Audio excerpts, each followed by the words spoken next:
Road మీద కాదు అసెంబ్లీలో చర్చిద్దాం రా అంటూ, ఎందుకంటే అసెంబ్లీలోకి ఆయన రాడని ఈయనకు నమ్మకం అన్నట్టు. ఈయనకేం నమ్మకం అంటే ఆయన ఎట్లా రాడు అసెంబ్లీలకు, వస్తే అసెంబ్లీలో ఆడుకో. ఎట్లుంటుంది తెలుసు అసెంబ్లీలో, వీళ్ళు మెజారిటీ ఉంటారు కాబట్టి, పైగా మైకు వాళ్ళ చేతులు ఉంటుంది కాబట్టి వాళ్ళు ఇస్తేనే మైక్, లేకపోతే ఎక్కడిది. బయట అయితే మన ఇష్టం. బీఆర్ఎస్ భవన్లో కూర్చుంటే మైక్ నీదేనా, నువ్వేం మాట్లాడితే అదేనా, నువ్వు చెప్పిందే వేదమా. కానీ అసెంబ్లీలో కూర్చుంటే అట్లా కాదా, మైక్ కోసం బతిమలాడుకోవాలన్నాయి, మైక్ కోసం కొట్లాడాలన్నాయి, మైక్ కోసం అడగాలన్నాయి. అధ్యక్ష ఒక 2 నిమిషాలు అధ్యక్ష మాట్లాడాలి అధ్యక్ష అని బతిమలాడుకుంటేనే అక్కడ మైక్ దొరుకుతుంది. ముఖ్యమంత్రి అనుకుంటే ఆ మైక్ కూడా ఇయ్యరా. ఆ లెజిస్లేటివ్ మినిస్టర్ ఉంటాడు, ఎల్ఏ మినిస్టర్, అఫైర్స్ మినిస్టర్, ఆయన కూడా ఒప్పుకుంటేనే మైక్ వస్తుందా, లేకపోతే రాదా.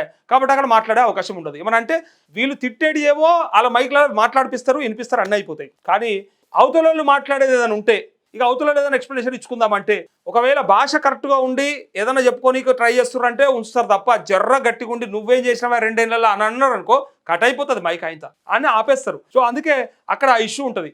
ఆడపోతే ఏం జరుగుతుందంటే మళ్ళీ టైం ఇయ్యరు. టైం ఇయ్యంది ఎడ మాట్లాడతారు, ఇంకా ప్రజాక్షేత్రంలో మాట్లాడతారు. అదే జరిగేది ఇప్పుడు. సో ఇక కృష్ణా గోదావరి జలాలపై సభలో చర్చిద్దాం, సిద్ధమా?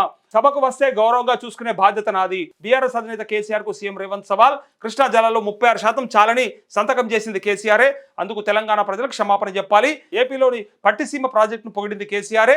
ఆయన సభలు పెట్టిన చోటల్లా ఆ వీడియోలు ప్రదర్శిస్తాం. ఉమ్మడి ఏపీలో కంటే కేసీఆర్ పాలనలో ఎక్కువ అన్యాయం, కడ్డు గట్టిన నేరస్తుడైనా మారతాడు, కేసీఆర్ మాత్రం జంకు లేకుండా రంకు మాటలు మాట్లాడుతున్నారంటూ కేసీఆర్ కేటీఆర్లు ఆర్థిక ఉగ్రవాదులు కూలేశ్వరం లేకుండా తెలంగాణలో రికార్డు స్థాయిలో వరి మీడియాతో ఇష్టాగోష్ఠిలో ముఖ్యమంత్రి రేవంత్ రెడ్డి అంటూ ఇక ఇష్టాగోష్ఠిలో మాట్లాడు రేవంత్ రెడ్డి. అయితే ఇక్కడ గమ్మతేం తెలుసా, ఇదే కృష్ణా జలాల గురించి కేసీఆర్ గతంలో ఉత్తమ్ కుమార్ రెడ్డికి ఏమన్నాడో ఒకసారి మీరు చూసినాక ఏది నిజమో తెలుసుకోరు మీరు. ఎందుకంటే ఉత్తగానే ఏది వాడితే అది మాట్లాడి ఆ రోజు అడిగిండు, నేను ఒకవేళ దానికి ఒప్పుకున్నట్టయితే దేనికంటే దానికి సిద్ధమని చెప్పిండు. కావాలంటే మీరు గతంలో మాట్లాడిన మాటలు వినండి. ఇగో ఏం మాట్లాడుతున్నారు కాంగ్రెస్ నాయకులు. మాజీ పిసిసి అధ్యక్షుడు ఉత్తమ్ కుమార్ రెడ్డి గారి ఓవాచ ఏం చెప్తాడు ఆయన? రైతు బంధు దుబారానట, రైతు బంధు వేస్ట్ అట, విలువైన ప్రజల పన్నులు కేసీఆర్ చెడగొడుతుండట. రైతు బంధు దుబారానా, రైతు బంధు ఉండాలనా? ఇట్లా ఉత్తమ్ కుమార్ రెడ్డి గురించి ఆనాడు కృష్ణా జలాల్లో ఇగో ఎట్లా ఛాలెంజ్ చేసిండు చూడండి మీరు. ఆనాడు కేసీఆర్ గారు బేగంపేట ఎయిర్పోర్ట్ లో ఎట్లా ఛాలెంజ్ చేసిండు చూడండి. ఉత్తమ్ కుమార్ రెడ్డి ఫేక్ మాటలకు, గోబల్స్ మాటలకు ఏ రకంగా సవాల్ విసిరినారో ఒక్కసారి చూద్దాం. ఇగో ఈ రాష్ట్ర ప్రదేశ్ కాంగ్రెస్ కమిటీ అధ్యక్షుడు ఉత్తమ్ కుమార్ రెడ్డి, ఆయనతో పాటు శాసనసభలో ప్రతిపక్ష నాయకుడు జానారెడ్డి ఇద్దరు కలిసి ఏం మాట్లాడతారు? 152 మీటర్లకు తమ్మిడిహట్టి ఒప్పందం కుదిరింది అని మాట్లాడాడు. ఉత్తమ్ కుమార్ రెడ్డి, నీవు నిజంగా నిజాయితీ ఉన్నవాడు అయితే నేను ఎట్లయినా బేగంపేట ఎయిర్పోర్ట్ లో ఇంకో అర్ధగంట 40 నిమిషాలు ఉంటా. నీకు దమ్ముంటే ఆ ఒప్పందం కాగితం తీసుకొని బేగంపేట ఎయిర్పోర్ట్ కు రా. ఒప్పందం కాగితం తీసుకొని రా. ఒకవేళ అది నిజమే అయితే ఇక్కడి నుంచి నేను ఇంటికి పోను, రాజ్భవన్ కు అయినా రాజీనామా సమర్పిస్తాను మనం చేస్తా ఉన్నాను అన్నాడా? రాజ్భవన్ కోయి రాజీనామా సమర్పిస్తా అని ఛాలెంజ్ చేస్తే ఒక్కడు రాలే ఆ రోజు. ఇవాళ ఏం మాట్లాడుతున్నట్టు, ఇగో కృష్ణా జలాల్లో మీరు 299 టీఎంసీలు చాలంటే మేము 500 టీఎంసీలు అడుగుతున్నామంటూ నువ్వు కాళేశ్వరంకు సంబంధించిన దాంట్లోనే ఒప్పందాలు తప్పు చేసుకున్నారని చెప్పి అబద్ధం అని చెప్పిన మీరు దానికి ఛాలెంజ్ చేస్తే కేసీఆర్ దగ్గరికి పోయినోడే లేడు. బేగంపేట ఎయిర్పోర్ట్లో ఇంకా 45 నిమిషాలు అరగంట ఉండేనట. రమ్మన్నాడు పిసిసి అధ్యక్షుడుగా ఆనాడు ఆయన ఉండే ఉత్తమ్ కుమార్ రెడ్డి. దమ్ముంటే అని జానారెడ్డిని ఆయన ఇద్దరు సిఎల్పి నాయకుడుగా అట్లే పిసిసి అధ్యక్షుడుగా పోయిర్రా. ఎందుకు ఇవన్నీ పిచ్చి మాటలు? మేం చేసినాం, మేము ఇంత పొడి చేసినాం, మేము ఇంత అడ్డం చేసినాం, ఏడున్నది మన పనితనం? ఈరోజు ఇవి చెప్తా ఉన్నారు.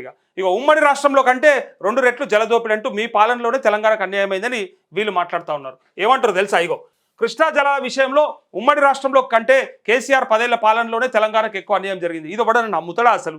ఈ మాట చెప్పి ఎవరికన్నా నమ్మేయడానికి ప్రయత్నం చేయర్రి. 10 సార్లు చెప్పుర్రి, 100 సార్లు చెప్పుర్రి, అట్లా ఒక్కడని నమ్ముతాడు. ఒక్కడంటే ఒక్కడు నమ్మడు.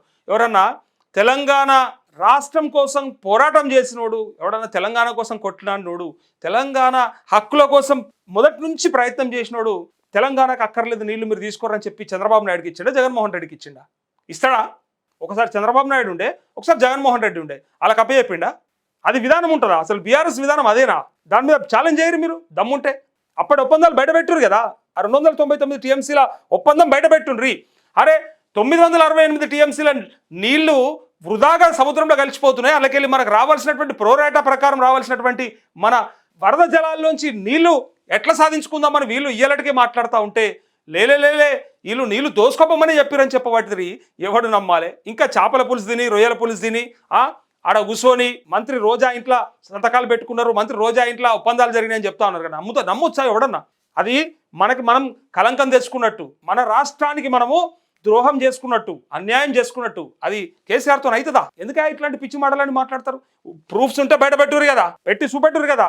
ఇక చూడుర్రి కేసీఆర్ పరిపాలనలో జరిగినటువంటి తప్పిదాలని ఒక్క స్కామ్ని బయట పెట్టే దమ్ము లేదు, ఒక్క స్కామ్ మీద కేసీఆర్ని జైల్లో పెట్టే ధైర్యం లేదు, మీరు మాట్లాడతారు అని వీళ్ళందరూ అనుకునే పరిస్థితి వచ్చింది. కాళేశ్వరంలో మీరు ఎందుకో కేసీఆర్ని జైల్లో పెడతలేరు? ఇగో రాగానే తయారుంది బ్యారక్, ఇక పెట్టేష్టం ఇలా ఎడబెట్టిర్రు.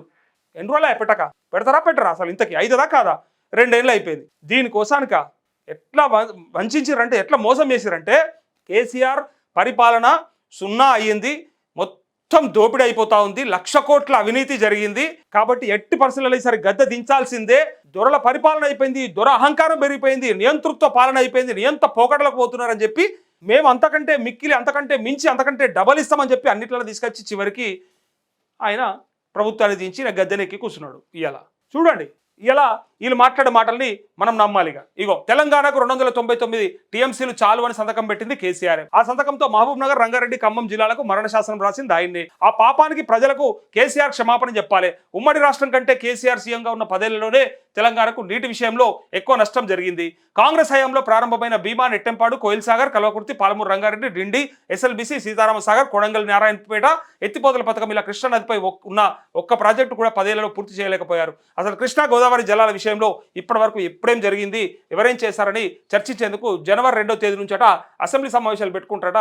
మీకు దమ్ముంటే రండ్రని ఛాలెంజ్ చేస్తూ ఉన్నాడు. పోవాలి అసలు లెక్కకైతే కేసీఆర్ పోవాలి. సబ్జెక్ట్ ఉన్నోడు పోయి మాట్లాడాలి. మళ్ళీ అన్నాళ్ళు టైం ఇయ్యారు కదా, ఇయ్యకుండా కొట్లాడాలి. ఆడగాకపోతే బయటకు వచ్చి మీడియా పాయింట్లో మాట్లాడాలి, ఆడగాకపోతే బయట రోడ్డు మీద వచ్చి కూర్చోవాలి. కానీ ఇచ్చిపెట్టద్దు. ఇక వాళ్ళన్ని అబద్ధాలు చెప్తుంటే అవి అబద్ధాలని మీరు మాట్లాడుతున్నప్పుడు వాటిని ఫేస్ చేసే ధైర్యం కూడా ఉండాలి. అసెంబ్లీలో పోయి ఫేస్ చేయాల్సిందే, మాట్లాడాల్సిందే, కొట్లాడాల్సిందే. వాళ్ళు మంద ఉండొచ్చు గాక, మీరు తక్కువ ఉండొచ్చు గాక. ఒకనాడు యాదికుండాలే రాజశేఖర రెడ్డి పిసిసి అధ్యక్షుడిగా ఉన్నప్పుడు చంద్రబాబు నాయుడు మీద మాట్లాడిన మాటలు గుర్తు చేసుకోవాలి మీరు. పులి లెక్క గర్జించిండు, సింహంలాగా ఎగబడ్డాడు చంద్రబాబు నాయుడు ప్రభుత్వం మీద. అట్లుండాలి. కమిట్మెంట్ ఉన్న నాయకులు ఎవ్వరికి భయపడరు. ఇలా ఎందుకోసానికి మనం ఇంటికాడ ఉండాలి, ఫామ్ హౌస్లు ఉండాలి, పోవాలి. ఇది అందరు మాట్లాడుతున్నారు, మేధావులంతా అదే అంటారు. మీరు పోవాలి, కొట్లాడాలి, మాట్లాడాలి.